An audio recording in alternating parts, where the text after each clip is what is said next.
Me surpreendeu de sexta para sábado, porque na sexta-feira a gente tinha um cenário em que você colocava ali a McLaren como favorita e a Ferrari beliscando ali, incomodando, enfim, como segunda força, vai para ir para o pódio.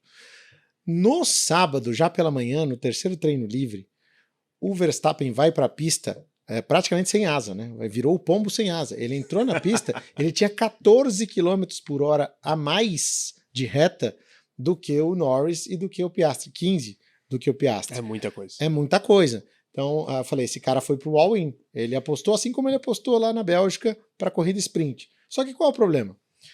Na Bélgica, era uma corrida de meia hora. Não tinha troca de pneus, então assim, ele ia se virar lá no setor 2, ia desgastar os pneus mais do que o necessário, né, já que não estava com a pressão aerodinâmica adequada, mas era meia hora e estava tudo bem.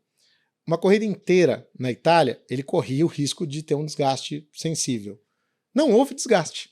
Então assim, ele apostou firme nas retas, perdia tempo nas curvas, é verdade, tinha um carro desequilibrado nas curvas, mas nem tanto assim também, porque eles acharam um equilíbrio até interessante, e não teve o desgaste excessivo que um carro com essa configuração poderia trazer. Então, no treino livre, já estava claro que ele ia dar um all-in e que em volta rápida ele poderia peitar os caras da McLaren. O que foi definitivo na corrida foi que, além de volta rápida, ele também não teve o desgaste de pneus. Então, foi surpreendente porque foi uma virada de chave no meio do fim de semana, mas ao mesmo tempo ele deu esses indícios a ponto de a McLaren no sábado, antes da classificação, né, você ouvia ali, perdão, na sexta-feira já, depois dos treinos livres, a McLaren já não estava confortável. Falou, ó, não tá do jeito que a gente gostaria. Então, eles já sentiam que tinha uma ameaça e foi uma das maiores exibições para mim do Max Verstappen, principalmente por esse trabalho junto com a equipe de achar esse acerto, né? E vamos ver, porque se ele conseguisse colocar mesmo na briga, pelo menos para interferir ali entre Piastri e Norris, para o Norris pode ser uma boa, porque é o que ele precisa, alguém para tomar pontos do companheiro. Primeiro e segundo, os dois até o fim do ano, não vai rolar. Já tem um delta maior, né? Mas isso que você falou aí do acerto é curioso, né? Porque a gente viu stints muito longos, realmente não houve o desgaste. E não só na Red Bull. A Red Bull, aliás, teve a estratégia conservadora. O Verstappen, dos ponteiros, ali na briga com a McLaren, foi o primeiro a parar. Bem antes das McLaren. Então, ninguém teve muito desgaste. Teve gente que deve ter parado depois da volta 50. Se bobear, tinha gente que podia fazer a corrida inteira, né? Acho que daria conta de fazer a corrida inteira. Agora, vocês perceberam, não sei, pode ser algo... Foi a primeira vitória da Red Bull após a era Horner. Eu senti um clima mais leve. Né? A primeira, fora a sprint, né? Fora a sprint e tal, mas... A primeira que vale. A primeira que vale... Estranho você que não gosta da corrida sprint me lembrar disso. Mas eu senti algo mais relax, uma coisa menos... O Helmut Marko deu uma fustigada no Horner, inclusive. Ele rasgou elogios ao Lohan Mekies, dando crédito nominal ao chefe novo. Teve essa nova filosofia aí de parear o desenvolvimento do Tsunoda e do Verstappen, né, os ajustes nos carros, porque antigamente o que a Red Bull fazia muito era levar a atualização para o Max e depois, se fosse o caso, colocava no carro do Tsunoda. O próprio Max falou que a Red Bull tem sido mais, como é que eu vou definir, assertiva e de fato vai para as mudanças de configuração, coisa que antes eles eram um pouco mais conservadores. Então, o Marko deu essa fustigada. Agora, é claro que o clima está mais leve. Que a presença do Horner ali tornava o ambiente pesado, indissociável. A presença dele e justamente a guerra interna que tinha como. Que se deu nos últimos anos. Para melhorar esse clima, só um carro muito dominante, como foi o caso até recentemente, ou alguém saindo, fosse um lado ou outro. Exato, que foi o que quase aconteceu de um lado, com o pai do Verstappen muito atuando ali contra o Christian Horner. E no fim das contas, o Christian Horner que saiu, acho que a Red Bull perdeu menos. Uma peça como o Christian Horner, por mais importante que ele seja, você consegue encontrar de forma um pouco mais fácil do que uma peça como o Verstappen, né? É um talento geracional aí que você vai ver a cada 20 anos, 1, 2, 3.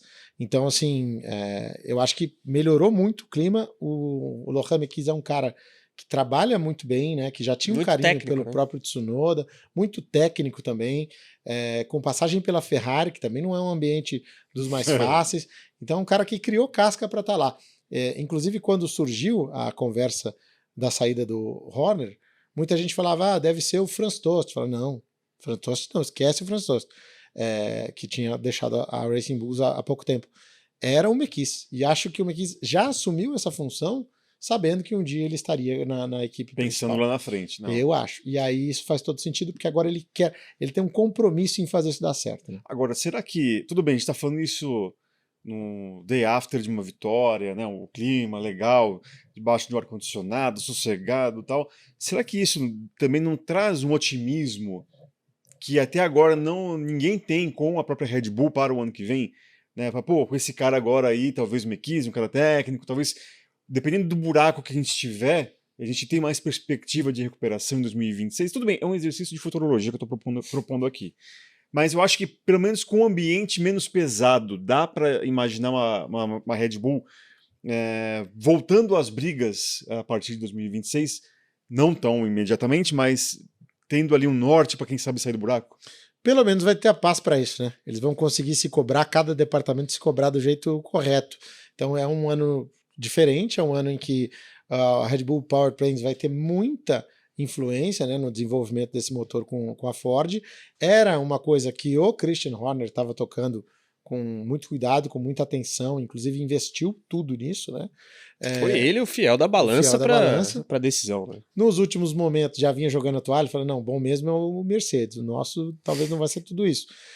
Mas de qualquer forma era uma área que ele vinha tocando, então vamos ver como é que vai surgir esse motor Red Bull Powertrains Ford, porque isso é determinante no próximo regulamento, né? A gente está falando de um campeonato de motores. E aí, se as coisas não saírem como adequado, acho que a equipe vai ter mais tranquilidade de buscar a retomada, como a McLaren teve. Começou 2023 como a pior equipe. E ao longo de 2023 já estava brigando por vitórias, 2024 campeã de construtores, 2025 provavelmente campeã dos 2 campeonatos. Então eu acho que a saída do Horner facilita você ter um processo de reconstrução caso a Red Bull precise dele. Eu acho que vai precisar, acho que está muito claro que a Mercedes deve levar vantagem. E antes de a pessoa que está assistindo a gente imaginar, poxa, Eric, você está... batendo no Horner, não, eu acho que o que deixa leve é o fim da guerra. Exato, exato. Não é que esse tem razão, o outro não. Exatamente, podia ter saído o Marco e o Verstappen. Tá todo mundo errado naquela história. Sim! Tem um lado muito certo ali. Né? E aí tem aquela história, talvez, eu acho que não sei se uma das coisas que foram ditas, né, que poderia ser um plano de poder vender a Red Bull no futuro, tipo, vou deixar lá embaixo para depois vender. Eu acho que isso também acabou meio que morrendo, né?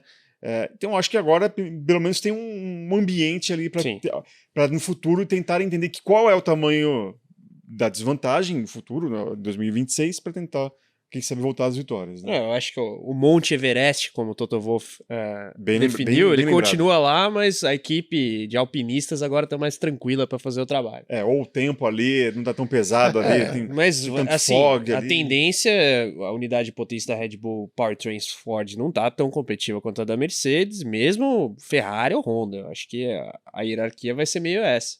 A Honda e a Ferrari tentando se aproximar da Mercedes e as outras mais para trás. Não tem muito erro, porque a Audi também não tá otimista, longe disso. E a Red Bull tá começando um projeto do zero, né? A Ford tem qual know-how na era híbrida da Fórmula 1? Zero. Exato. Ela tinha Cosworth até a era V8 ali, mas não tem nada a ver com o que é hoje. E ouvindo telemetria aqui com o Rico Penteado, muitas vezes ele destaca muito, né? É um motor tão complexo. Você tem, sei lá, quantas pessoas que dominam isso no mundo? 200? 250? Então, assim, é muito complexo. Sim. Você achar técnicos e profissionais que saibam fazer aquilo. E esse ainda que vai chegar, mais ainda. Então, não vai ser fácil para a Audi que está entrando, para a Red Bull que está começando esse trabalho com a Ford. Claro, tem tudo que eles aprenderam com a Honda esses anos todos. Já estavam andando sem o nome Honda durante um período. Então, já começa com uma base, mas está longe de ser algo ali fácil. Eu acho que a Mercedes, nesse sentido, já larga com mais vantagem. Para 2025, o que você acha que o Verstappen pode almejar ainda, Thiago? Brigar por vitórias esporadicamente e é isso. Eu gostei título muito... ou qualquer coisa, não tem como. Não, título não dá. Eu acho que é isso, porque a McLaren ela vai continuar sendo favorita na maior parte das pistas, né?